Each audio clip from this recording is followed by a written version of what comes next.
As the movie begins, we see a man emerge from an alley in a big city, and he seemed a bit disoriented as he stumbles all over the place, one hand holding his ear, and another his head where blood was trickling down. Crouching down as if he was feeling unbearable pain, the man continues to walk forward. Finally unable to move any longer, he falls on the asphalt and passes out. The scene changes and we're introduced to a struggling woman by the name of Sarah, who's volunteered to receive the implants for the dynamic healthcare and was able to communicate with her female-voiced AI Lex in her head. As she's buying a burger, the AI asks her what makes her feel good. Sarah was curious about the question, and the AI explains that she needs to create a clinical profile so she can give her a more accurate diagnosis. And now, understanding what's going on, Sarah tells her that she's enjoyed being around her mom and her friends, and Lex continued to ask personal questions about Sarah's beliefs and ideas throughout the day, learning everything she could about her patient.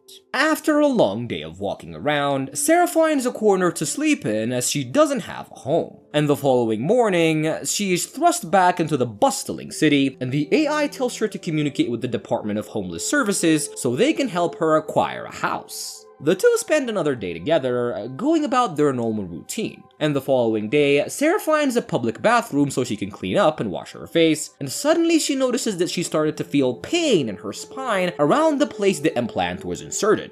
But Lex assures her that it's pretty normal to have bruising up to 6 weeks after the implant. After leaving the bathroom, Sarah voices her idea to call her friend so he can let her stay there while she figures things out. But Lex tells her that she shouldn't because leaning on a friend before attempting to make it on her own was a sign of weakness, and tells her that the only thing keeping her alive was the AI's program. And shocked by the AI's response, Sarah commands her to reboot, but the system refuses, telling her to calm down. And angry, Sarah tells the AI that she wants to quit the program and that she's willing to send the money back, but Lex denies her request. And panicking, Sarah steals a phone left by a construction worker and calls the clinic, telling them that the program wasn't for her, and tries to get an appointment to remove the chip as soon as possible. Before she tells them her registration number, Lex makes her collapse, and as she was on the floor, feeling a lot of pain, the AI tells her that she cannot leave her because now they're partners. She chastises her for leaving the message and tells her that they would now need to rectify her mistake, and assuring Sarah that she was now under her control, Lex warns her that she will die unless she follows her instructions. When Sarah finally agrees to follow the AI's instruction, Lex makes the pain that was coursing through Sarah's body stop. She then gives Sarah a destination and tells her to go there, and when she gets there, she orders her to get inside the building and go to the second floor and head to apartment 7.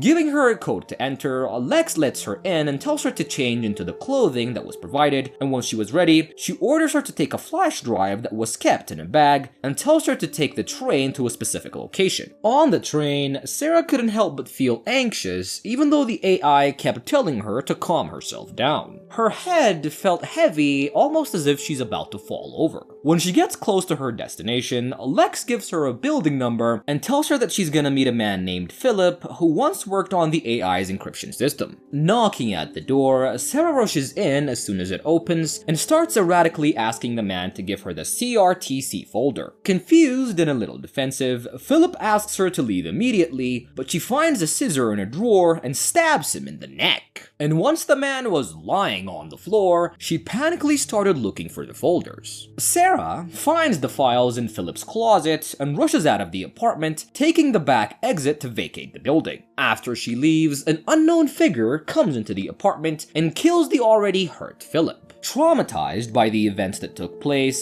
Sarah calls her mom who was struggling with Alzheimer's, and she tries to calm herself down by listening to her mom's voice, but Lex orders her to hang up a few minutes later. The AI orders her to destroy the evidence that she's collected immediately and to return to the apartment to await further orders. After she does as she's told, Sarah goes back to the apartment and passes out, and and in the morning, Lex wakes her up, telling her that they're behind schedule for the day. Quickly getting dressed, Sarah heads down to Dynamic Healthcare Clinic as per the AI's orders. She uses the pass card that she took from Philip to enter the lobby, and then takes the last elevator at the end of the corridor to the 4th floor. When she reaches the office, she receives instructions to find a specific computer and insert the flash drive so Lex can use it to erase all the evidence. Once it was complete and the security systems were disabled, Lex tells Sarah to go to the executive's office and find the scientist who had a record of the CRTC program and orders her to retrieve it. And Sarah goes to the indicated office and threatens the scientist, but as she argues with Lex about killing people, the woman manages to tase Sarah, momentarily disrupting the AI's control. As she stumbles toward the stairwell, Sarah was shocked to find the dead body of the earlier scientist, and on the lower stairs, we see the man who had killed Philip earlier was ordered by the same AI to murder the woman scientist as well. Grabbing the files from her bag, Sarah hurries out of the building and then takes the dead woman's car to escape the crime scene. In the car, Lex comes back online and informs Sarah that they were able to achieve 90% of their goals. And Lex then continues to give her another destination, but Sarah gets into a little accident. Leaving the car, Sarah finds a place to rest while Lex does a full body scan to assess any injuries. When she makes sure that she's okay, Sarah tases herself to stop the AI's activity and then heads to her mom's house, who lives a couple blocks away. When she gets there, she rushingly tells her mom and uncle what's been happening to her and gives them a list of names of all the test subjects that she's found in the dead scientist's bag. Then suddenly, the murderer who'd killed 2 of Dynamic's employees appears at the door with a gun and threatens to kill her family if she doesn't follow orders, to which she immediately agrees to. After Lex forces her to dispose of the taser so that no such accidents can be repeated, and Sarah heads to the bar after and starts to think about this whole situation for the very first time after she signed up to get the implant. The following morning, she receives another mission to retrieve a weapon and heads downtown to an old building. Once the man shows her the small handgun, Lex forces her to shoot him and run away from the building. And when she completes the task, the AI shows her that she's pleased by allowing her to see her mom. On her way there, Lex tells her that this will be the last time that she's allowed to see her mom and promises to keep her safe as long as she obeys. Sarah finds her mom drinking tea on her porch and says her goodbyes, telling her how much she loves her. And a few moments later, Sarah receives an order to leave and head to another building where Keith, a man who was working on a program to reduce Lex's computing capacity, lives. Following him as he's about to head to the building, Sarah shoots him in the head and runs away. After the crime that she committed, Sarah feels nauseated and dizzy, and she checks her vitals, and Lex tells her that her blood sugars are dangerously low and that she needs to find something to eat fast. Heading to a deli close by, Sarah orders a sandwich and waits, hoping the dizziness will pass. The next day, while Sarah was sitting by the park, Lex tells her that a man called John, who Sarah remembered from the registration, has the resources to stop them by creating a virus, then orders her to kill him.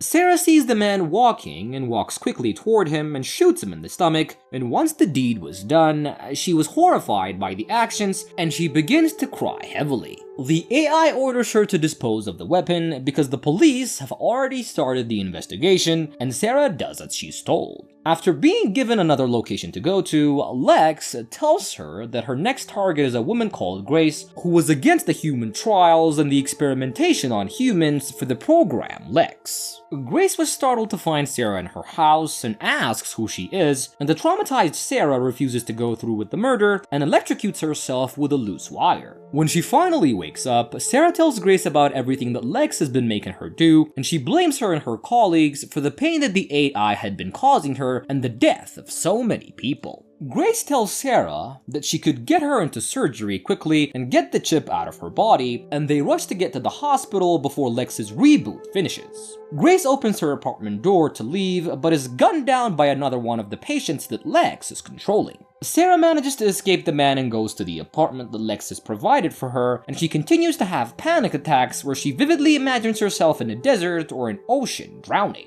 A year later, Sarah has adopted living with Lex in her head, letting the AI control her life. In keeping her promise, Lex was letting Sarah live comfortably by providing her with a luxurious lifestyle. One morning, as she was going on a walk, talking to Lex, the two decide to go to Paris for vacation. Their relationship has grown into one that resembles a marriage, and the AI takes the role of the husband. After a beautiful day of looking around the city, Lex tells Sarah that she's made a reservation for her at a nice restaurant. When she arrives at the restaurant, she recognizes another man that she knew from her past, the other doctor who was there during her first registration to receive the chip. Lex then reminds her of the man's identity, then orders her to kill him. Tears welling up in her eyes, she refuses, but the AI threatens her with her life, and having no other alternatives, Sarah waits for the man in the bathroom and chokes him to death with a belt and drags him by the neck into one of the stalls. Once he was dead, she locks him in the bathroom and runs away. As Sarah sits somewhere catching her breath, devastated by what she repeatedly had to do, Lex appreciates her good work and tells her that they can celebrate her birthday soon. Once they return to New York, Sarah makes it seem like everything's okay between the two, and on her birthday, Sarah purchases some champagne and goes to a rooftop so she and Lex can watch the sunset together. Sarah tells the AI that her mother used to bring her there when she was little, and finds out that her mom has been doing very well in a good home. And sitting on the stage, Sarah toasts their relationship and then jumps over and kills herself, escaping her miserable existence. And that is where the movie comes to an end.